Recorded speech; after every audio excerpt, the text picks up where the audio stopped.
Hi, I'm Jantsch with Duct Tape Marketing, and we're going to talk about guiding the perfect customer journey.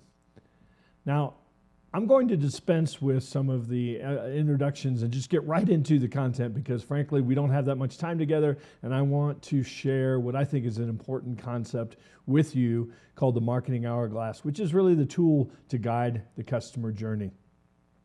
I'm going to start by sharing some statistics that I think kind of help shed some light on this idea of why it is so hard to guide today's customer journey.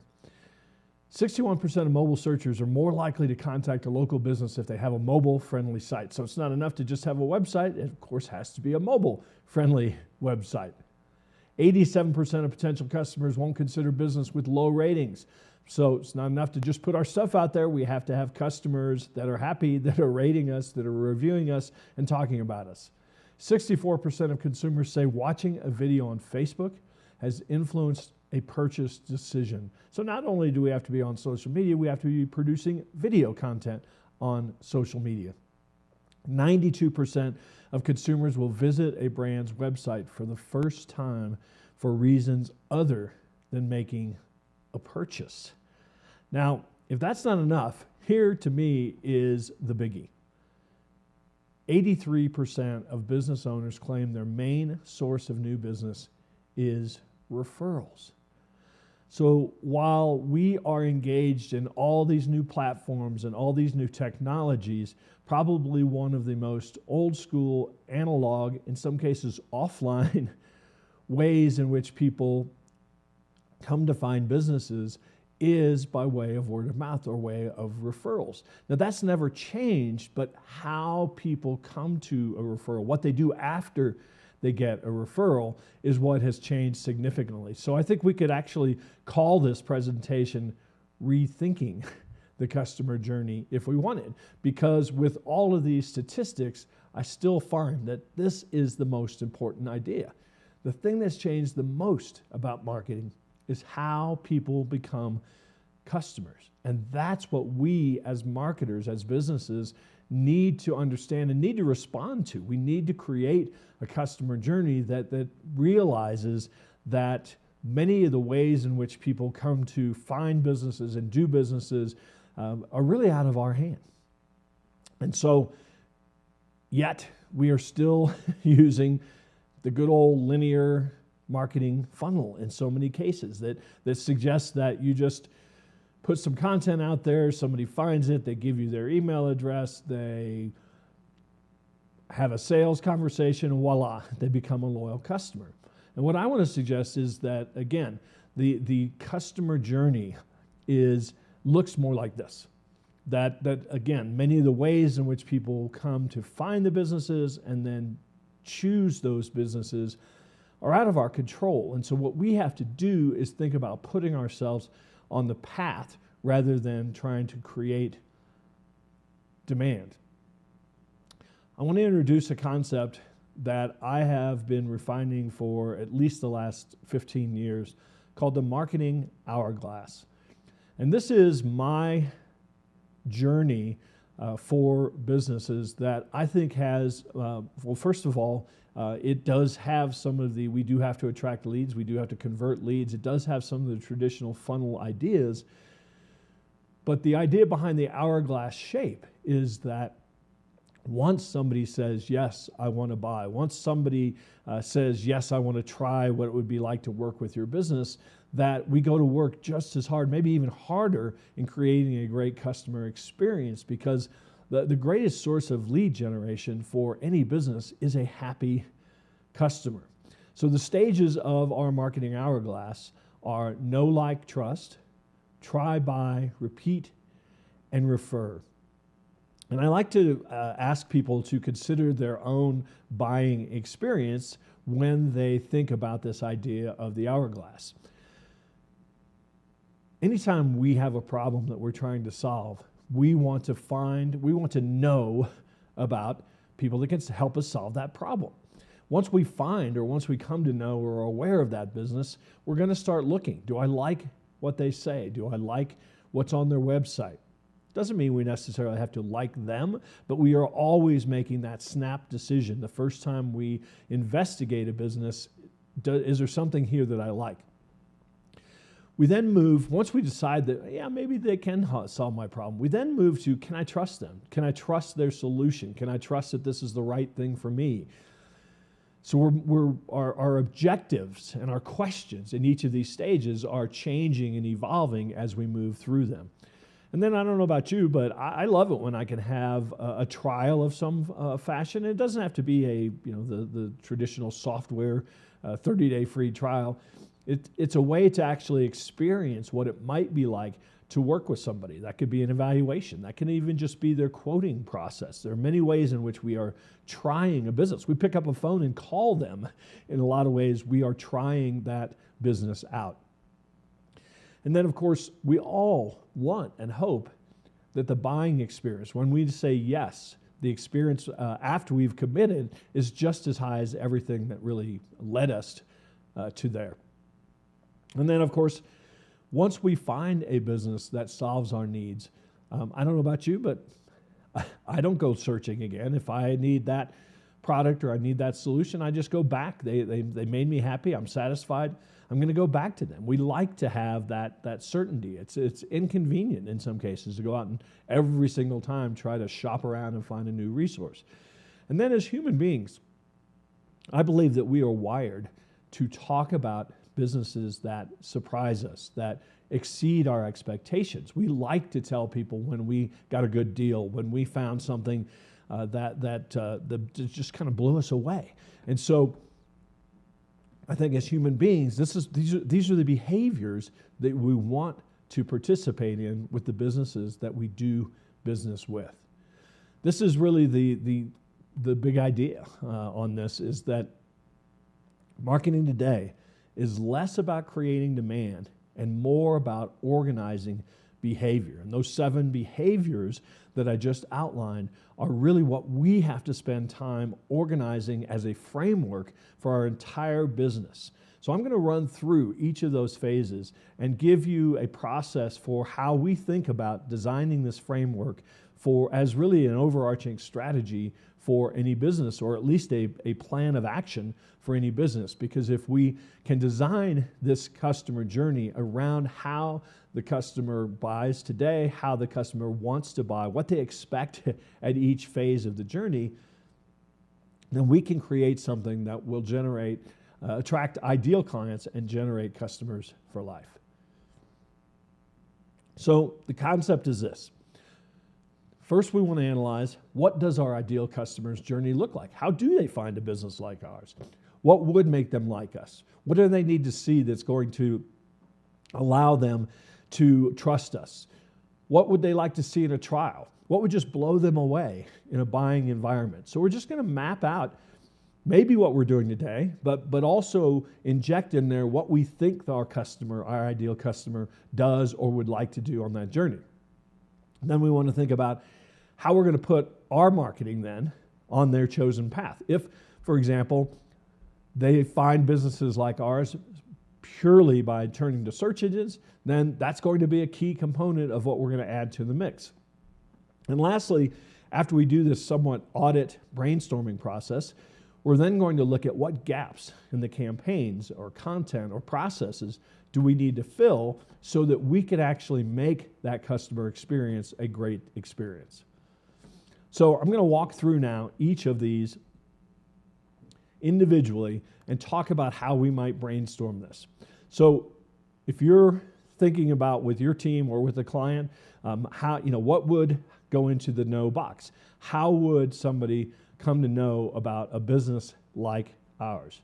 Well, typically, for most businesses, this is actually the easy one, because this is one of the few that they're actually actively participating in through advertising, through search marketing, some forms of content, social media, their community involvement, even a referral. In many cases, that's how somebody comes to know about your business.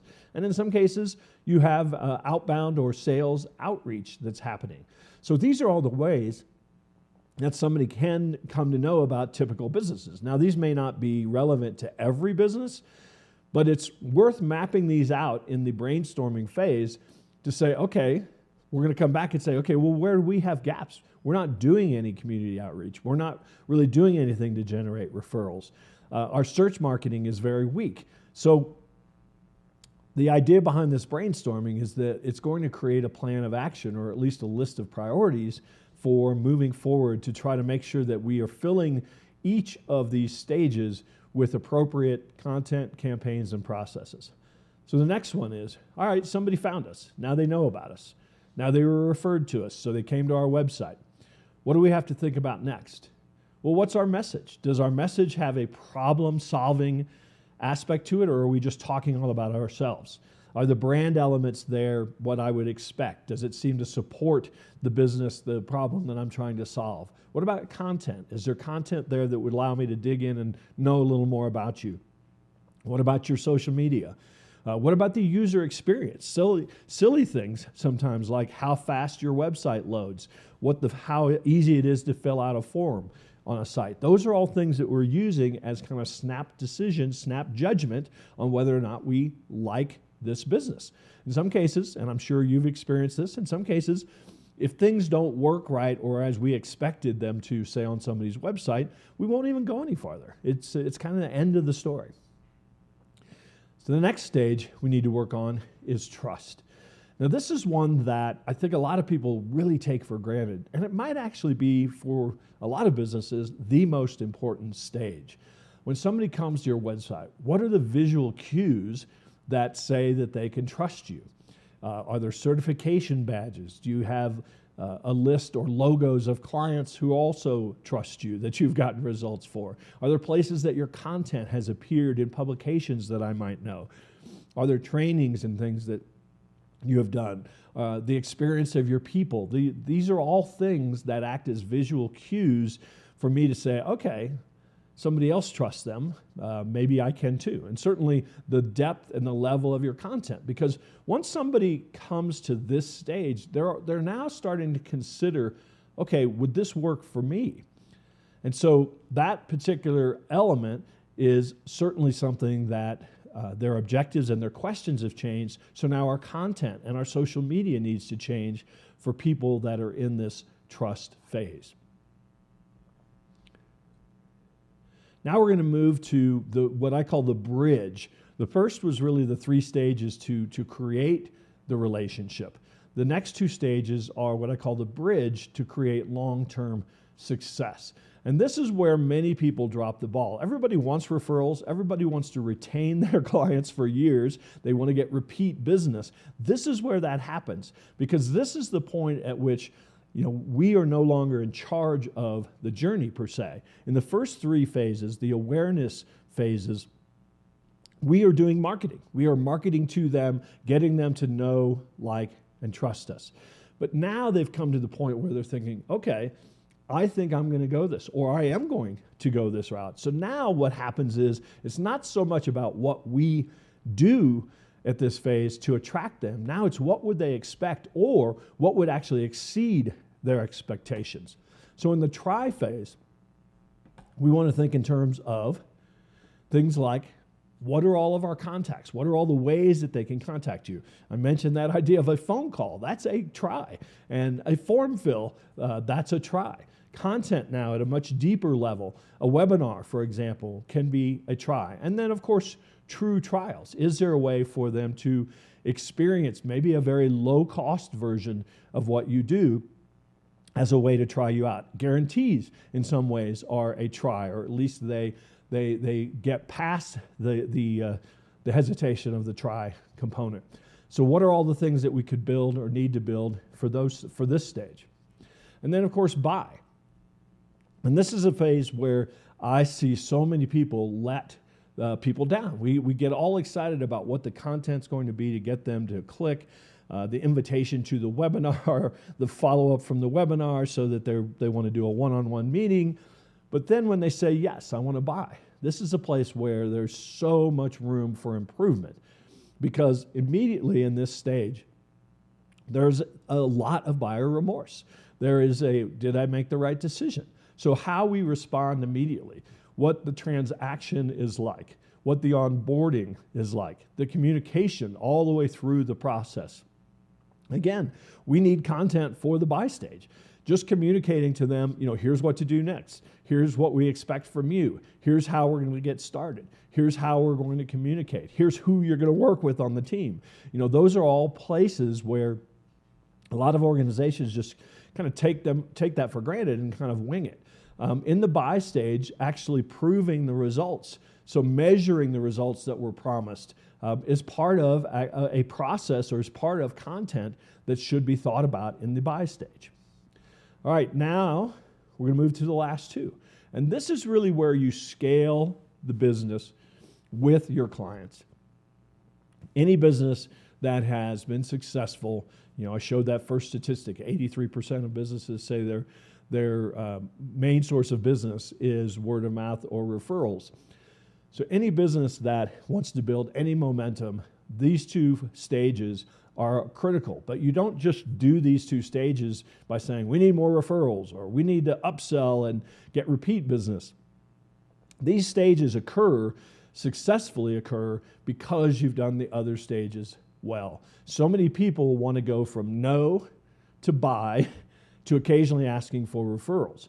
And these two stages are the natural effect of having done the other stages well. So as we brainstorm repeat, we need to consider, all right, what is our retention process? So many people get customers, and then when the customer wants to buy something again, they call them up. But there's no process for, what are we doing to make sure that we stay top of mind? What are we doing to make sure that that we are reviewing the results they've gotten? What are we doing to make sure that they know about the other things we may be able to offer? What are we doing on a constant basis to start discovering what it is that our top tier of clients and customers would need more of?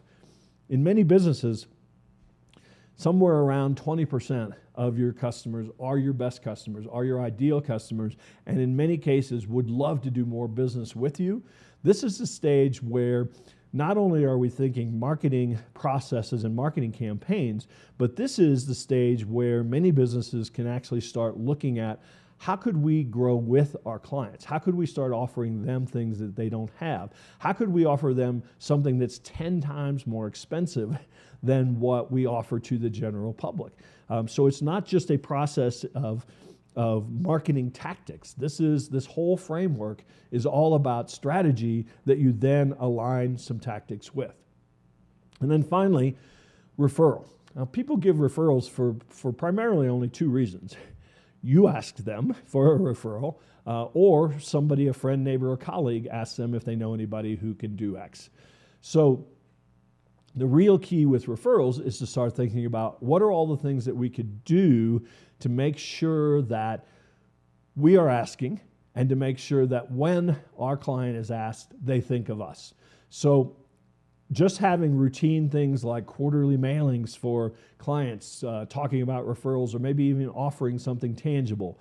Certainly taking that top 20% and asking yourself, how could we do some things with what we call our champion clients?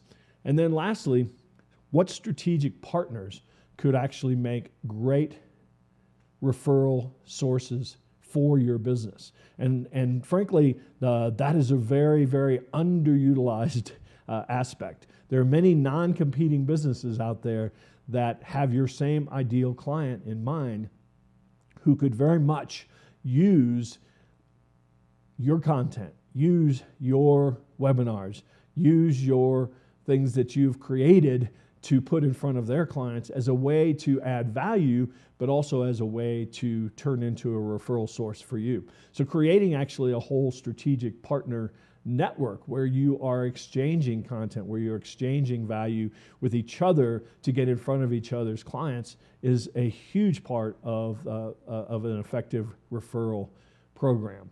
So those are your 7 stages: know, like, trust, try, buy, repeat, and refer. So the process that we just went through was just very quick.